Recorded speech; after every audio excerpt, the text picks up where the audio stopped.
여호와여, 내가 심히 깊은 구덩이에서 주의 이름을 불렀나이다. 주께서 이미 나의 음성을 들으셨사오니 이제 나의 탄식과 부르짖음에 주의 귀를 가리지 마옵소서. 내가 주께 아뢰는 날에 주께서 내게 가까이 하여 이르시되 두려워하지 말라 하셨나이다. 주여, 주께서 내 심령의 원통함을 풀어주셨고 내 생명을 속량하셨나이다. 여호와여, 나의 억울함을 보셨사오니 나를 위하여 원통함을 풀어주옵소서. 그들이 내게 보복하며 나를 모해함을 주께서 다 보셨나이다. 여호와여, 그들이 나를 비방하며 나를 모해하는 모든 것, 곧 일어나 나를 치는 자들의 입술에서 나오는 것들과 종일 나를 모해하는 것들을 들으셨나이다. 그들이 앉으나 서나 나를 조롱하여 노래하는 것을 주목하여 보옵소서. 여호와여, 주께서 그들의 손이 행한 대로 그들에게 보응하사 그들에게 거만한 마음을 주시고 그들에게 저주를 내리소서. 주께서 진노로 그들을 뒤쫓으사 여호와의 하늘 아래에서 멸하소서.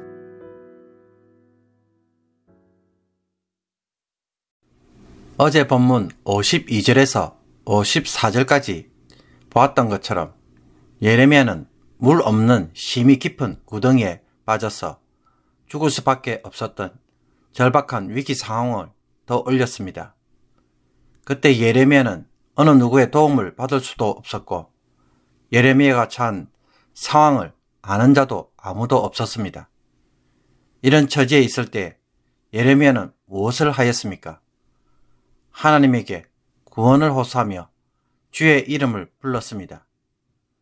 그의 이런 간절한 기도에 하나님은 들어주셨고 찾아오셔서 두려워하지 말라라고 하시면서 그의 심령의 원통함을 풀어주셨으며 그의 생명을 속량하셨습니다. 예레미야는 그때의 상황과 지금의 상황이 너무나 유사하기에 그와 같은 구원이 시온에게도 주어지기를 간절히 기도합니다. 그런데 이 기도를 드리면서 예레미야는 시온의 기도를 누구의 기도처럼 간구하고 있습니까? 나의 기도로 간구합니다. 여호와여, 나의 억울함을 보셨사오니 나를 위하여 원통함을 풀어주옵소서. 그들이 내게 보복하며 나를 모해함을 주께서 다 보셨나이다. 그들이 앉으나 서나 나를 조롱하여 노래하는 것을 주목하여 보옵소서. 하지만 시온을 대신하여 기도하는 예레미야를 보면서 우리는 과연 이렇게 기도할 수 있을까라는 생각이 듭니다.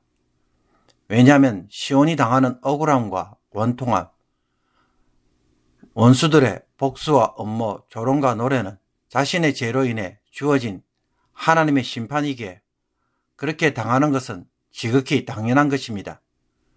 그런데도 억울하다고 말하고 있고 원통하다고 말하고 있습니다.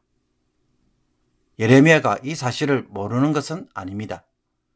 그러나 아무리 죄인이라고 하지만 감옥에 있는 죄수들을 향하여 죄를 지었으니 개나 돼지 취급을 하면 어떻게 될까요?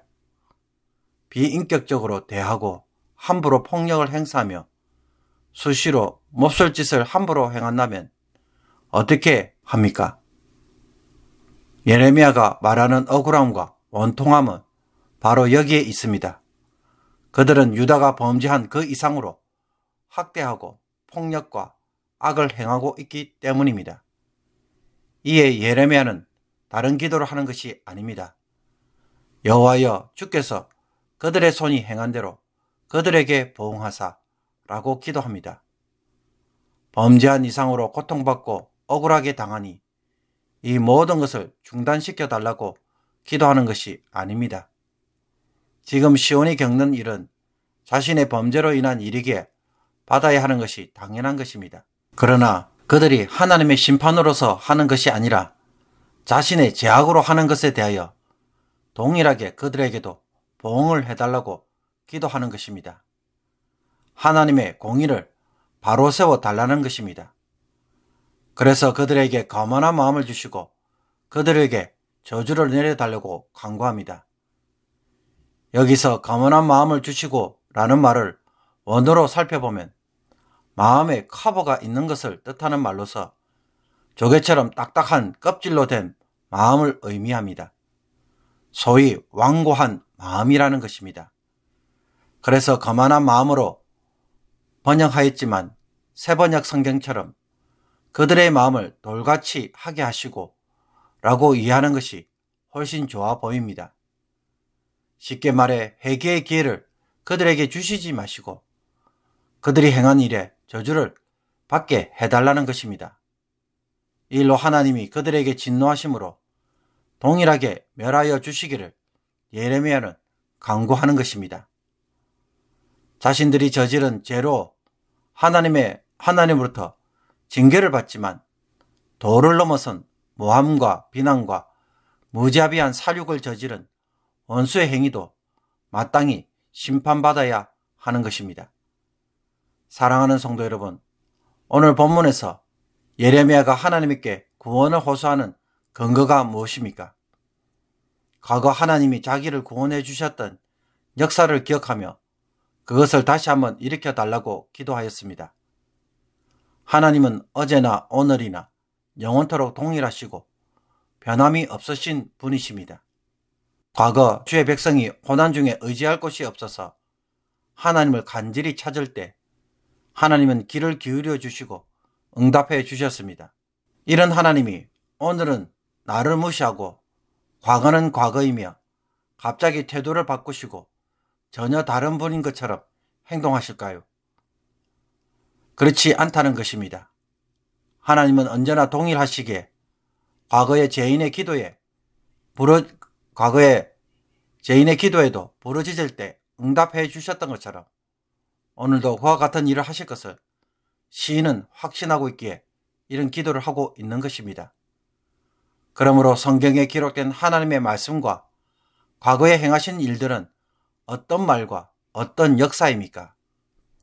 과거로 끝나버린 사건이 아니라 오늘날에도 이루어지는 사건이고 오늘날 성도들에게도 여전히 적용될 수 있는 말씀입니다. 그래서 우리는 오늘도 이미 지나간 사건들과 말들을 묵상하고 마음판에 새기는 것입니다.